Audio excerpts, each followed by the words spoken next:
imediato. João escreve: quando o vi, caí aos seus pés como morto.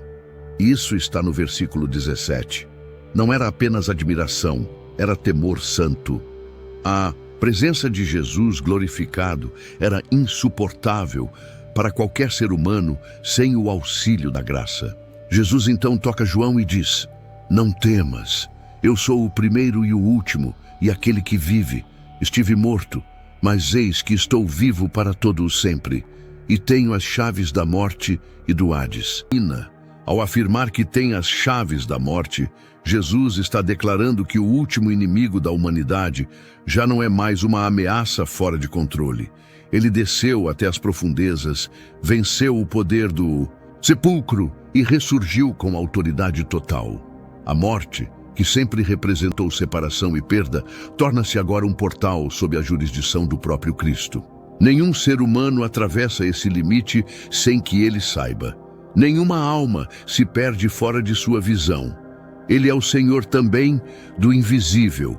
E ao mencionar que possui as chaves do Hades, Jesus revela que também governa sobre o lugar dos mortos. A palavra Hades, usada nas Escrituras para descrever o estado intermediário após a morte, o lugar invisível das almas, não é mais domínio do medo, mas território sob o comando do Filho de Deus.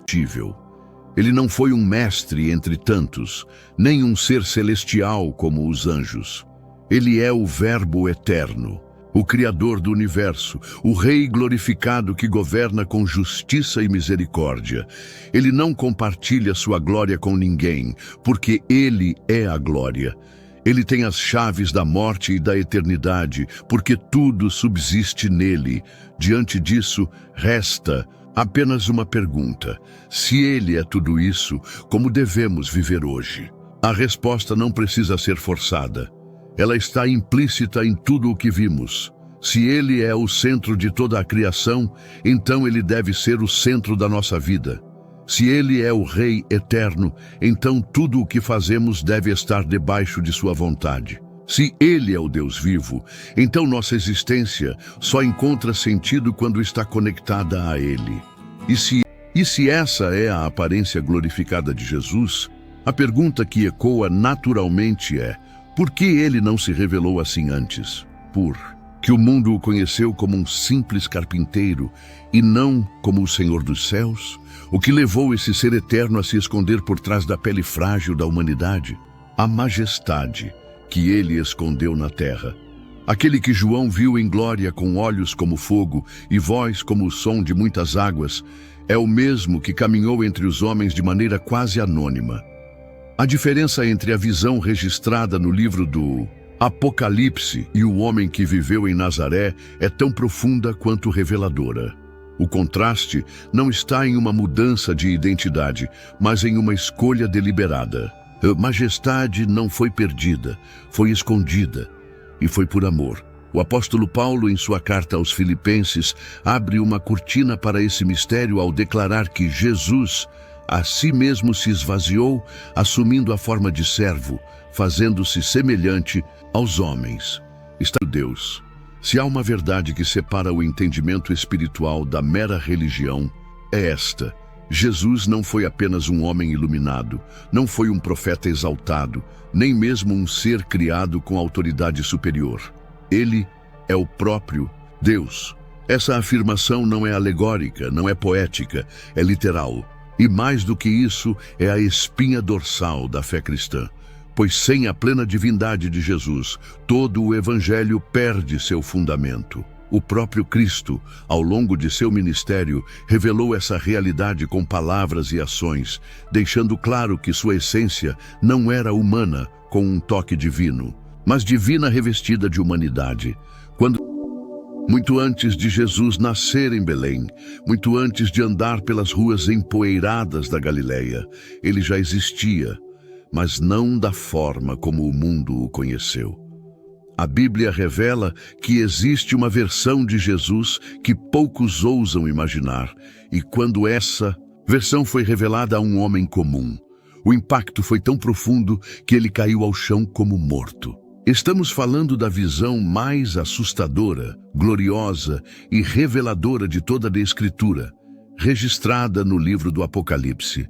Não é apenas uma visão de esperança, é um confronto direto com a divindade de Jesus em sua forma mais pura e eterna. João, o apóstolo que caminhou com Cristo, viu com os próprios olhos o verdadeiro Jesus. Aquele que antes comia com ele à beira do mar, agora se apresentava envolto em glória incomparável. E não havia mais nenhuma aparência humana comum ali. No capítulo 1 do livro de Apocalipse, João nos leva ao cenário onde tudo acontece. A oração em João, capítulo 17, não é apenas um registro histórico. É um vislumbre do coração de Jesus. Um coração que pulsa desde a eternidade, que conhece o Pai em profundidade insondável e que voluntariamente escolheu vir ao mundo, esconder sua glória e carregar nossa culpa. E agora, à beira do sacrifício, ele revela o segredo que poucos compreendiam, que aquele homem, ajoelhado em oração, era também o Deus eterno, ansiando por retornar ao lugar onde sempre pertencera. Ele estava lá no princípio de tudo, no início de todas as coisas, antes que a terra tivesse forma, antes que existissem os céus, antes da primeira estrela brilhar no firmamento, já havia presença, já havia voz, já havia um plano. E nessa eternidade sem tempo, Jesus estava lá. Ao afirmar que tem as chaves da morte, Jesus está declarando que o último inimigo da humanidade já não é mais uma ameaça fora de controle. Ele desceu até as profundezas, venceu o poder do sepulcro e ressurgiu com autoridade total. A morte, que sempre representou separação e perda, torna-se agora um portal sob a jurisdição do próprio Cristo. Nenhum ser humano atravessa esse limite sem que ele saiba. Nenhuma alma se perde fora de sua visão. Ele é o Senhor também do invisível. E ao mencionar que possui as chaves do Hades, Jesus revela que também governa sobre o lugar dos mortos. A palavra Hades, usada nas Escrituras para descrever o estado intermediário após a morte, o lugar invisível das almas, não é mais domínio do medo, mas território sob o comando do Filho de Deus. Por que razão eu estou aqui? E a resposta é para todos vocês.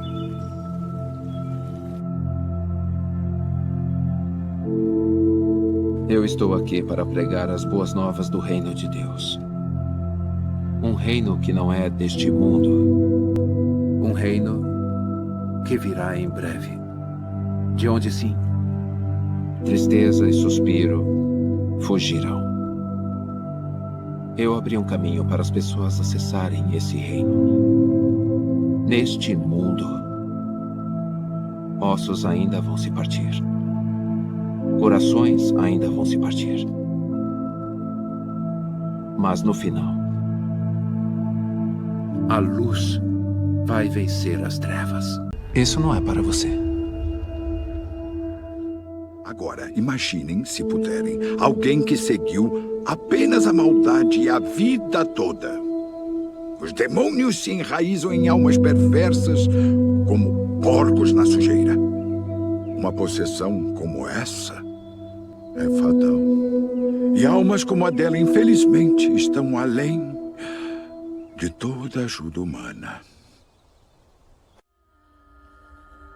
Essas palavras estão registradas em Apocalipse capítulo 1, versículos 13 ao 16.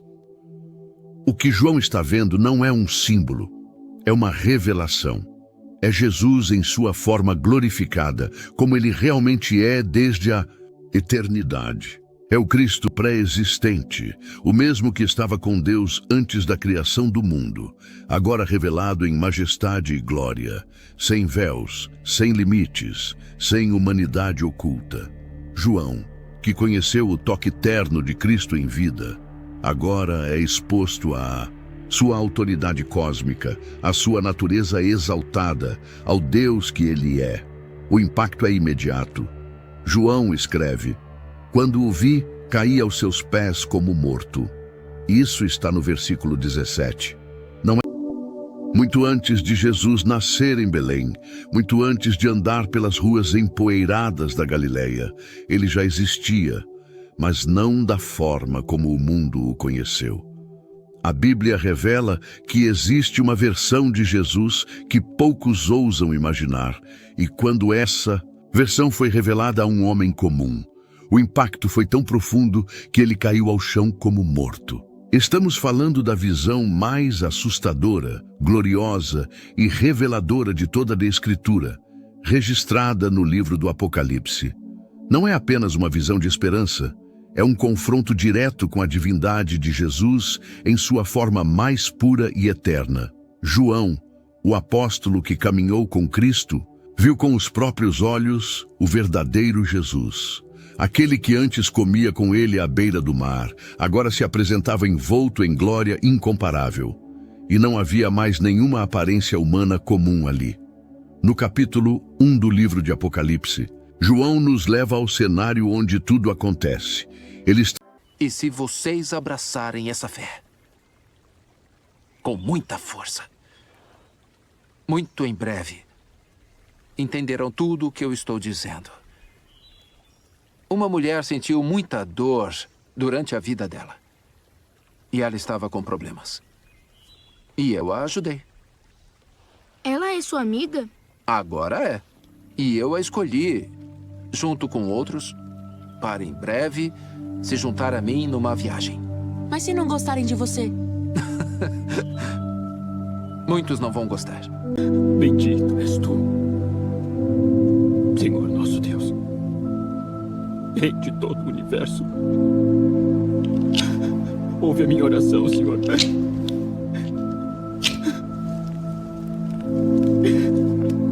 Chegue a ti o meu grito de socorro.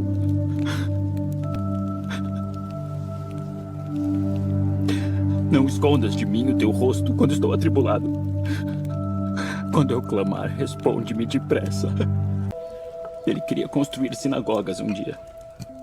Uma com colunatas que cantassem, parapeitos que praticamente orassem, salões abobadados que levassem as almas direto para Deus. E foi para isso que Deus o criou.